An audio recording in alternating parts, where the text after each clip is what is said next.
அஸ்ஸலாமு அலைக்கும் வரஹ்மத்துல்லாஹி தஆலா வபரகாத்து.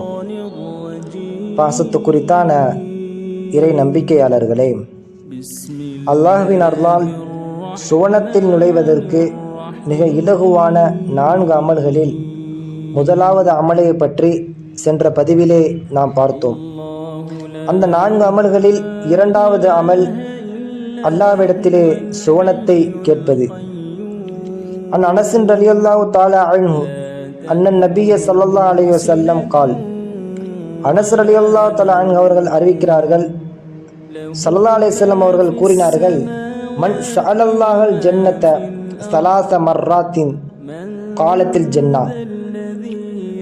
யார் ஒருவர் அல்லாஹ்விடத்திலே 3 முறை சுவனத்தை தேடுவாரோ, சுவனத்தை கேட்பாரோ, அந்த சுவனத்தை கேட்கக்கூடிய மனிதருக்கு அந்த சுவனம் அல்லாஹ்விடத்திலே இப்படி கூறும், அல்லாஹும்ம அத்கில்ஹுல் ஜன்னா, யா அல்லாஹ், இறைவா அவரை சுவனத்தில் நுழையச் செய்வாயாக என்று அந்த சுவனம் அல்லாஹ்விடத்திலே கூறும். காலத்தின் நார். யார் ஒருவர் அல்லாஹ்விடத்திலே நரகத்தை விட்டும் 3 முறை பாதுகாப்பு தேடுவாரோ, யா அல்லாஹ் நரகத்தை விட்டும் என்னை பாதுகாத்து விடுவாயா என்று அல்லாஹ்விடத்திலே 3 முறை கேட்பாரோ, அந்த நரகத்தை விட்டும் பாதுகாப்பு தேடக்கூடிய மனிதருக்காக வேண்டி அந்த நரகம் அல்லாஹ்விடத்திலே கூறும், அல்லாஹும்ம அஜிர்ஹு மினன் நார், யா அல்லாஹ் அந்த மனிதரை நரகத்திலிருந்து பாதுகாத்து விடுவாயாக என்று அந்த நரக நெருப்பு அல்லாஹ்விடத்தில் அந்த மனிதருக்காக வேண்டி பரிந்துரை செய்யும் என்று ஸல்லல்லாஹு அலைஹி வஸல்லம் அவர்கள் சொன்னார்கள். அன்பானவர்களே, எல்லா மனிதர்களும் எல்லா மதத்தவர்களும் அல்லாஹ்விடத்திலே பிரார்த்தனை செய்பவர்களாகவும் துவா செய்பவர்களாகவும் இருக்கிறோம்.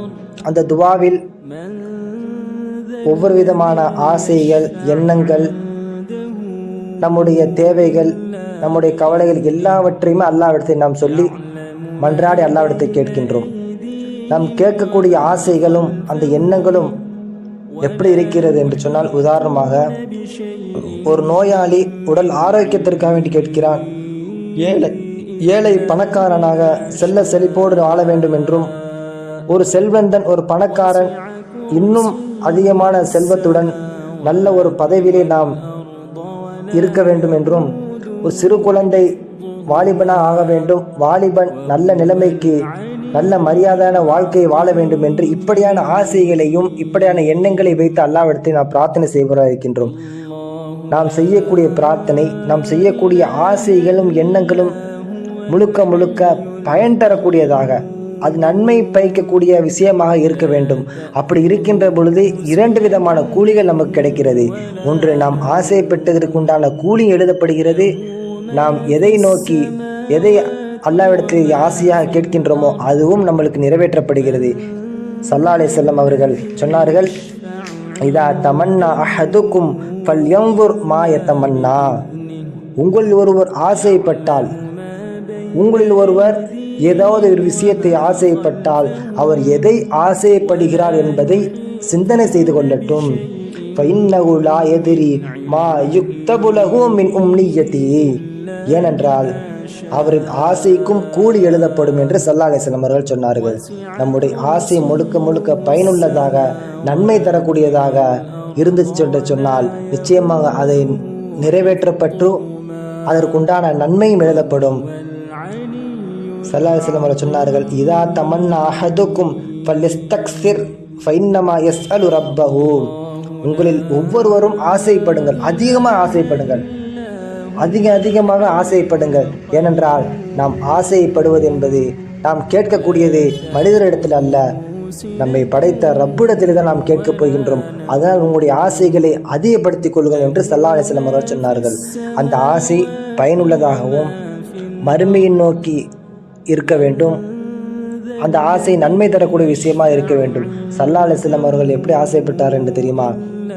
வல்லதி நஃப்ஸ் முஹம்மதின் பியதிஹி இன்னி லஅர்ஜு அன் தகூனு. ஸல்லல்லாஹு அலைஹி வஸல்லம் சொன்னார்கள், சுவனவாசிகளில் சரிபாதியாக நீங்கள் இருக்க வேண்டும் என்று நான் ஆசைப்படுகிறேன் என்று ஸல்லல்லாஹு அலைஹி வஸல்லம் அவர்கள் சொன்னார்கள். யாரை பார்த்து தெரியுமா? நம்மை பார்த்து. அதாவது உம்மத்தி முஹம்மதியா இருக்கக்கூடிய நம்மை பார்த்து ஸல்லல்லாஹு அலைஹி வஸல்லம் அவர்கள் இப்படி ஆசைப்பட்டு இருக்கின்றார்கள் என்று சொன்னால் அவர்களுடைய ஆசை எந்த அளவுக்கு பெரிதாக இருந்திருக்கின்றது. அதே போன்று நாமும் சுவனத்தை அடைய வேண்டும், நாம் சுவனத்தில் நுழைய வேண்டும், சுவனத்திற்கு செல்வதற்கு அல்லாஹ் நம்மளுக்கு அருள்பாலிக்க வேண்டும் என்று ஆசையும் எண்ணமும் நம்முடைய உள்ளத்திலே இருந்து கொண்டே இருக்க வேண்டும். அந்த ஆசையை ஒவ்வொரு நாளும் அல்லாஹ்விடத்தில் நாம் கேட்டுக்கொண்டே இருக்க வேண்டும். அதே போன்று நரகத்தை விட்டும் பாதுகாப்பு தேட வேண்டும். ஒவ்வொரு நேர தொழுகைக்கு பின்னாடியும் நரகத்திலிருந்து அல்லாஹ் என்னை பாதுகாத்து விடுவாயாக என்று நாம் அதிகமாக துஆ செய்ய வேண்டும்.